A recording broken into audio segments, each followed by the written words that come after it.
Land mark కేసే. ఇది court చేస్తారు. ఏదో పద్ధతిలో అల్లు అర్జున్ పేరు లీగల్గా కొనసాగుతూ ఉంటుంది. అతని పేరు లీగల్గా అంటే కోర్టుల్లో జరిగేటువంటి బెయిల్ల కోసం జరిగేటువంటి ఆర్గ్యుమెంట్స్లో ఎవరో ఒకళ్ళు ఈ సందర్భానికి సంబంధించిన ఆర్గ్యుమెంట్ చెప్పాల్సి వస్తే ఈ కేసులో కోర్టు వ్యవహరించిన తీరుని కోట్ చేస్తారు, మెన్షన్ చేస్తారు అక్కడ. అట్లా నిరంతరం ఈ పేరు కోర్టుల్లో చలామణిలో ఉంటుంది, అల్లు అర్జున్ పేరు. అది టోటల్గా బెయిల్ స్టోరీ. సార్ ఇప్పుడు రెగ్యులర్ బెయిల్ అయితే అల్లు అర్జున్ దొరికింది కదా, మరి ఇప్పుడు అంటే శ్రీతేజ్ ఆరోగ్య పరిస్థితి ఏ విధంగా ఉందని రేవతి ఫ్యామిలీని వెళ్ళి కలిసే ఛాన్సెస్ ఏమన్నా ఉన్నాయా, లేకుంటే మళ్ళీ ఏమైనా లీగల్ ఇష్యూస్ అడ్డొచ్చే అవకాశం ఉందంటే? లీగల్ ఇష్యూస్ ఏం లేవు, ఆయన వెళ్ళి కలవచ్చు. ఇంతకు ముందు కూడా కలవచ్చు, కలవకపోవడం వల్లనే ప్రమాదం అయింది. కలిసి ఉంటే ఇక్కడ దాకా వచ్చేది కాదు. ఆ రోజే కనుక ఆయన వెళ్ళి రేవతి డెడ్ బాడీ దగ్గర నివాళులు అర్పించి అక్కడికి వెళ్ళి కలిసి ఉంటే ఇబ్బందే జరిగేది కాదు. ఆయన అలా చేయకపోవడం వల్లనే ఇలా జరిగింది అని చాలామంది మాట్లాడారు కదా. అందుకని ఇప్పుడైనా ఆయన వెళ్ళి కలవచ్చు హ్యాపీగా, నో ప్రాబ్లం. కాకపోతే వెళ్ళేటప్పుడు తన ఐడెంటిటీ రివీల్ చేయకుండా వెడితే అక్కడ అనవసరమైన తొక్కిసలాట, మరో రేవతి సంఘటన జరగకుండా ఉంటుంది. అది నివారించుకోవడం మీ చేతుల్లోనే ఉంది. ఆ ప్రమాదం కూడా ఆయన సినిమాకి వెళ్ళొచ్చు, కానీ సినిమాకి వెళ్ళేటప్పుడు తన ఐడెంటిటీ రివీల్ చేయకుండా వెళ్ళాలి. అది జరిగితే వాళ్ళు పైగా మెసేజ్లు పెట్టి జనాలను రమ్మని, వీళ్ళు మెసేజ్లు పెట్టడం మాత్రమే కాదు, థియేటర్ వాళ్ళు ప్రచారం చేశారు. వాళ్ళ పాత్ర కూడా సీరియస్గానే ఉంది దీనిలో. వాళ్ళు ఎందుకు ప్రచారం చేశారంటే అల్లు అర్జున్ వస్తున్నాడు ఇక్కడికి అని చెప్తే టికెట్ 3000కి అమ్మచ్చు అని. అది వ్యాపారం.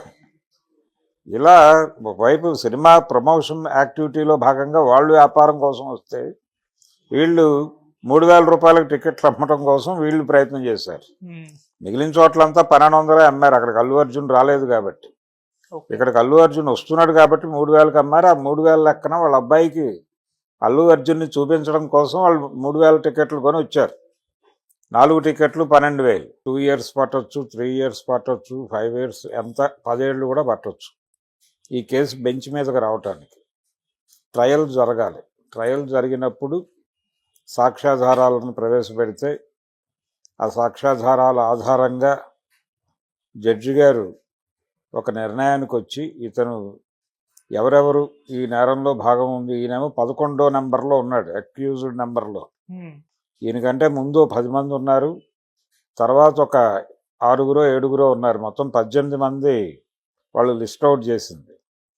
సో ఈ 18 మంది ఇప్పుడు ఈయనకి వచ్చేసింది కాబట్టి మిగిలిన వాళ్ళకి కూడా వచ్చేస్తుంది ఆటోమేటిక్గా. కాబట్టి వీళ్ళందరూ బయట నుంచి వాయిదాలకు వెళతారు. రిమాండ్లకు రాసే మూడ్లో కోర్టు లేదు, ఎందుకంటే ఇతను ఆల్రెడీ రిమాండ్కి వెళ్ళొచ్చేసాడు ఒకరోజు.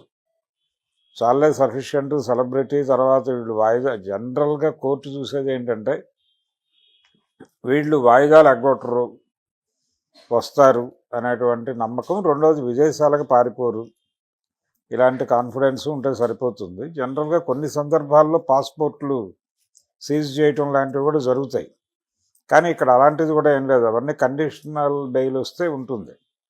కొంతమంది కండిషనల్ బెయిల్ ఇస్తారంటే వాళ్ళు 2 రోజులకు ఒకసారో 3 రోజులకు ఒకసారో పోలీస్ స్టేషన్ వెళ్ళి సంతకాలు పెట్టాలి. కొంతమందికి ఒకే రోజు 2 సార్లు సంతకం పెట్టమని, 3 సార్లు సంతకం పెట్టమని కూడా కండిషనల్ బెయిల్స్ ఇవ్వచ్చు.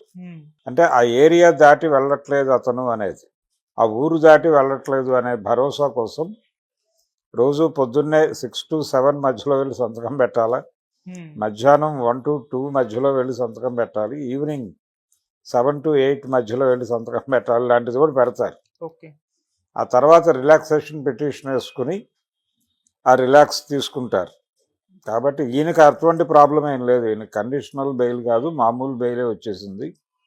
ఆయన తన పనులు తాను చేసుకుంటూ వాయిదా రోజు మాత్రం కోర్టుకు వెళ్ళి హాజరైతే సరిపోతుంది.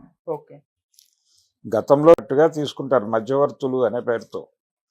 ఆ ఎదురుకుండా టీ కొట్టు వాళ్ళు, ఇలాంటి వాళ్ళు ఉంటారు, వాళ్ళకు కూడా అదృష్టమే. వీళ్ళందరూ ఈ పంచనామాదారులు, సాక్షులు, వీళ్ళందరూ కూడా బెనిఫిట్ పొందుతారు ఫైనల్గా ఈ కేసు వల్ల. కాబట్టి వాళ్ళందరికీ ఉపయోగమే. 3 months తర్వాత ఛార్జ్షీట్ పెడతారు. ఛార్జ్షీట్ ఎలా ఉంటుందో చూస్తే కేసు అర్థమైపోతుంది. ఇది జనరల్ ప్రొసీజరల్గా వచ్చిందే, ఇచ్చేస్తారు అనేటువంటి వాతావరణం ఆల్రెడీ ఉంది. ఆయనకి రెగ్యులర్ బెయిల్ రాకుండా చెయ్యాలి అనే ఒక ఆలోచన, అంటే అసలు మధ్యంతర బెయిల్ ఇవ్వటం ఏమిటి అనే దాని మీదే ప్రాసిక్యూషన్లో భిన్నాభిప్రాయాలు ఉన్నాయి.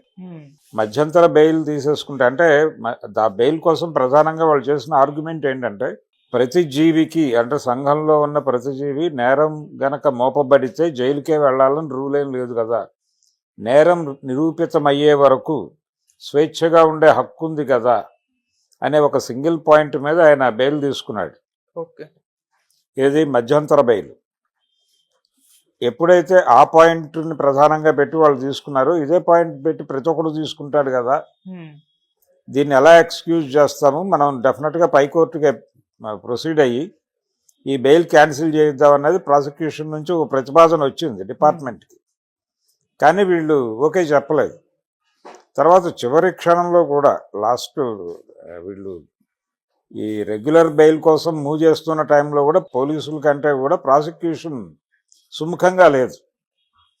ప్రాసిక్యూషన్ సీరియస్గా ఇతన్ని తిరిగి లోపలికి పంపిద్దాం అనేటువంటి ఆలోచనతోనే ప్రయత్నం చేసింది. కానీ ఫైనల్గా కోర్టు ఒక డెసిషన్ తీసేసుకుంది, అయిపోయింది. ఓకే, కాబట్టి ఇలాంటి పాజిటివ్ డెసిషన్ వస్తుంది అనేది అయితే అందరూ ఎక్స్పెక్ట్ చేసింది. కాబట్టి ఆయన బయటకు వచ్చేసి కేసు ఉంటుంది. జనరల్గా ఇంతకుముందు సుమను వీళ్ళందరూ కూడా కేసులు ఉన్న హీరోలు చాలామంది ఉన్నారు కదా. షారుఖ్ ఖాన్ గారు ఉన్నాడు, ప్రముఖుడు. సల్మాన్ ఖాన్ ఉన్నాడు. వీళ్ళందరూ కూడా కోర్టులకు వెళ్ళొచ్చినారు. నందమూరి బాలకృష్ణ గారు కూడా సతీ సమేతంగా వాయిదాలకు వెళ్ళేవాడు. ఇలా కేసులు ఉన్నవాళ్ళు ఎవరైనా వెళ్ళక తప్పదు. రేపు పొద్దున మంచువారు కూడా వెళ్ళొచ్చు కోర్టులోకి, ఆ కేసు అడ్మిట్ అయితే. కాబట్టి ఇంకేం లేదు, ప్రమాదం ఏం లేదు. కాకపోతే ఇది అందరికీ కూడా ఒక గుణపాఠం ఈ కేసు. ఏదో రేవతి గారు చనిపోవటం, ఆ తొక్కిసలాట, ఆ గందరగోళం, వీళ్ళు క్రియేట్ చేసినటువంటి గందరగోళం కొంత, వాళ్ళ అబ్బాయి అల్లు అర్జున్ని చూడాలని వెంపర్లాడటం ఒక గొడవ, బౌన్సర్లు వ్యవహార శైలి, ఇలా భిన్నమైన కోణాలు ఉన్నాయి దీనిలో. ఈ భిన్నమైన కోణాల్లో ప్రపంచం ఫర్దర్గా కోర్టు నిర్ణయాలు తీసుకోవడానికి కూడా ఇదొక ల్యాండ్ మార్క్ కేసే. ఇది కోర్టు చేస్తారు ఏదో పద్ధతిలో. అల్లు అర్జున్ పేరు